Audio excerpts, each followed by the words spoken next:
Welcome to Books for Success.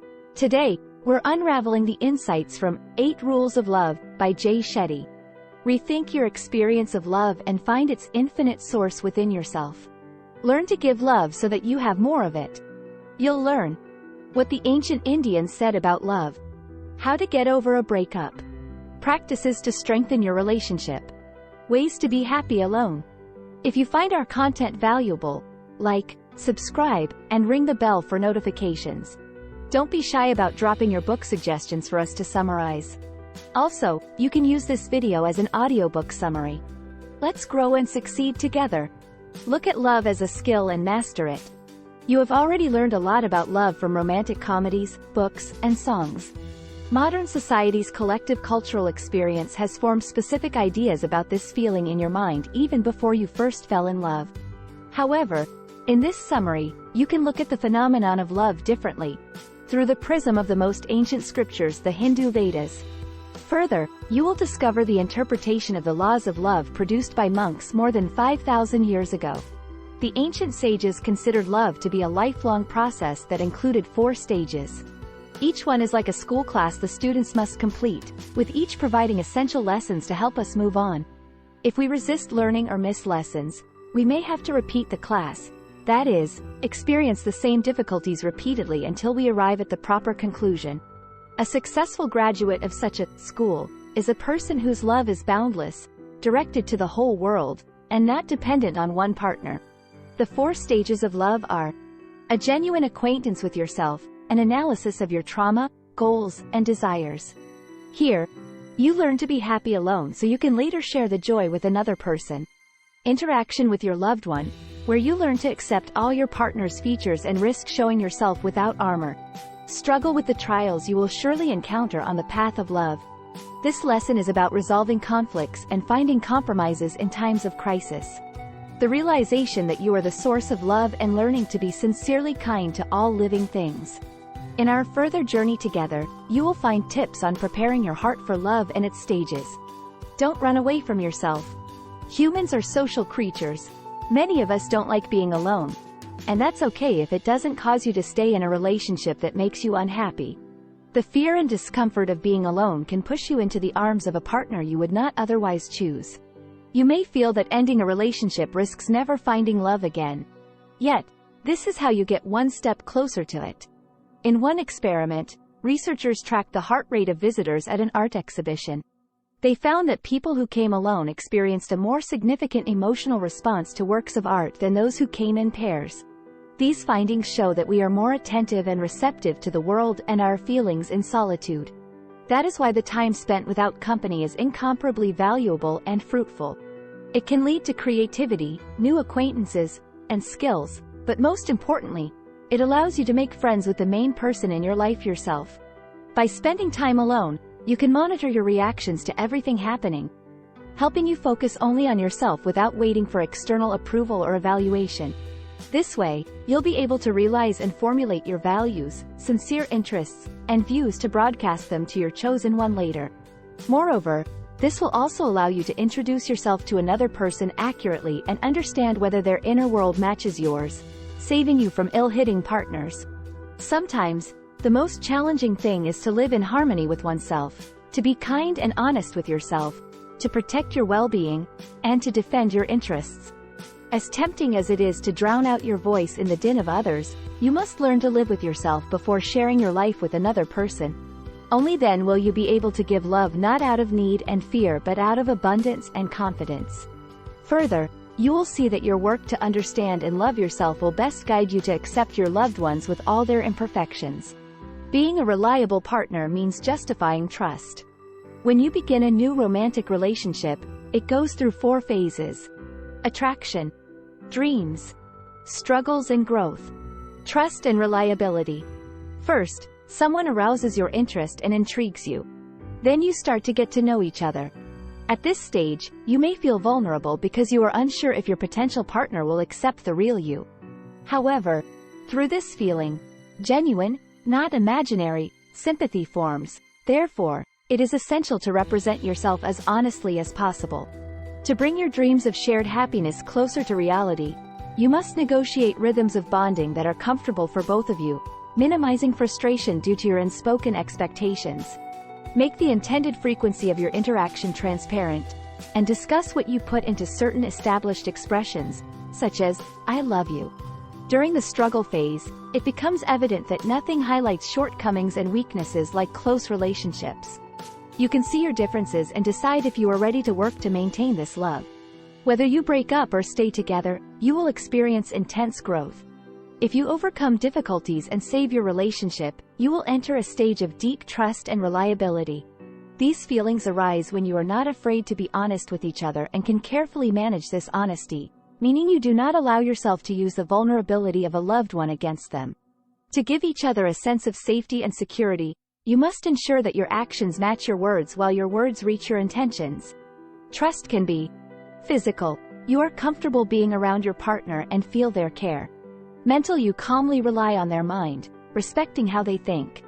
Emotional, you do not doubt that your partner is a good person who shares your values. As important as trust is in a relationship, it can crack due to mistakes that are simply inevitable since we are only human. But that's the beauty of love, it's a continuous process. Love never reaches completion and goes through all stages repeatedly, deepening, crystallizing, and educating those who open their hearts to it. Forgive your past to protect your future. Your idea of love most likely formed in your childhood. It comes from your first experience of interacting with people close to you. The relationship between your parents often becomes the prototype imprinted on your subconscious mind. To not become a hostage of norms imposed on you from outside and to crystallize your own, you must deep dive into the past and put things in order on the dusty shelves of memories. Perhaps on this imaginary journey, you will meet your first lover or people who once rejected you, and it will probably be painful. However, this reflection will allow you to love your real partner how they deserve, without prejudice, shame, or hidden resentment. Moreover, it will enable you to accept love with an open heart.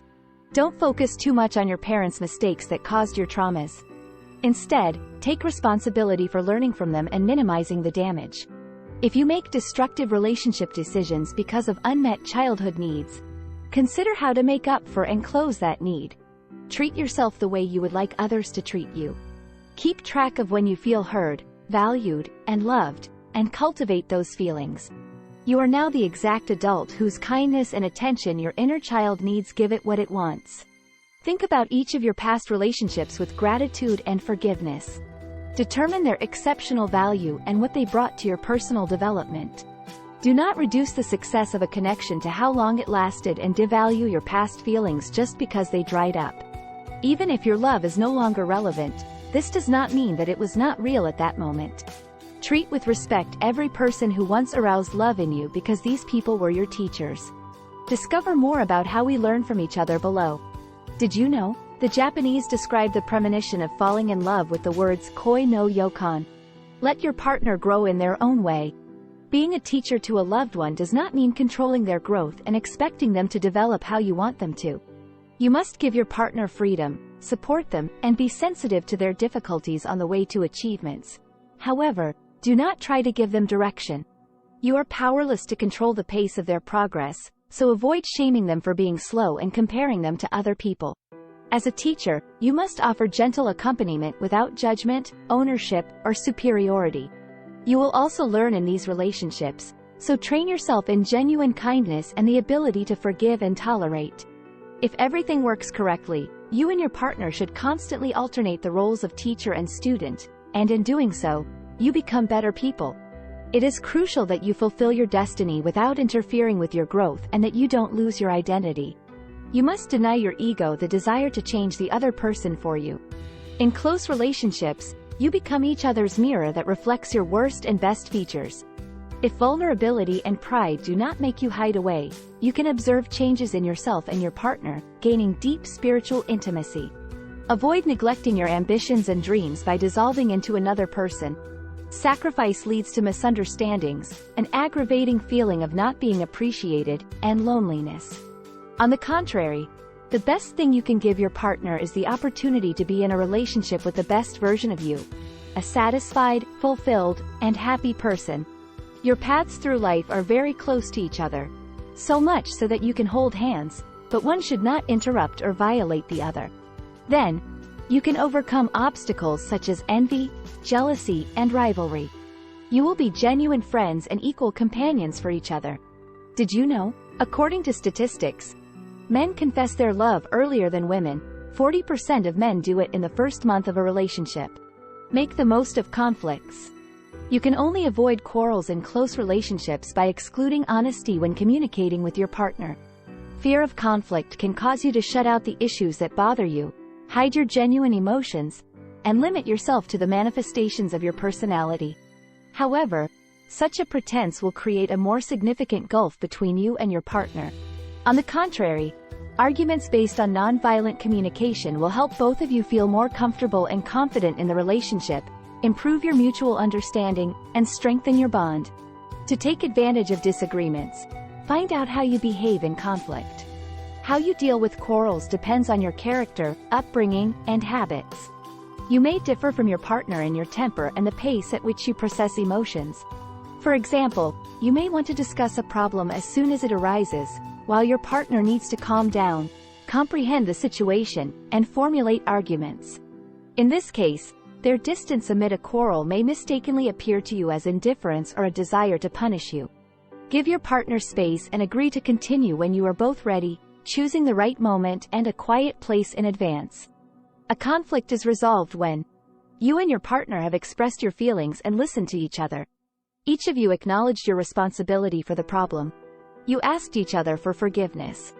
Ending arguments with an apology is a powerful tool for reconnecting and strengthening the bond with your partner. However, apologies are only effective if you formulate them and follow up with action. When apologizing, you must show your partner that you understand your fault. Then, you must demonstrate this by making appropriate behavior changes. Nevertheless, there may be problems in your relationship that you and your partner cannot solve. Then you have a choice. Leave the issue as a neutral zone and learn to live with it, or end the relationship. Conclusion. As much as you want to avoid it, there comes a moment when it is no longer possible to fix the relationship, and it is time to think about a conscious and careful parting. The end of a serious relationship is a tragedy, so it's natural for you to grieve and mourn. You experience a complex mix of negative feelings, from broken illusions and disappointments to feelings of rejection and betrayal. At the same time, your ex is the only person you want and hope to find true comfort from. However, the one who is the source of your pain will not be able to heal you. You must realize that you do not end with your relationship. Your expectations, hopes, and shared dreams are crumbling. What you built with your partner disappears. But you, your soul and personality, do not crush or evaporate. The love that fills your heart remains with you. Now, you can redirect it. Do not worry. You have unlimited access to love, even when it is not focused on your partner. You don't have to look for it because you are the source of it. You can't lose what you create.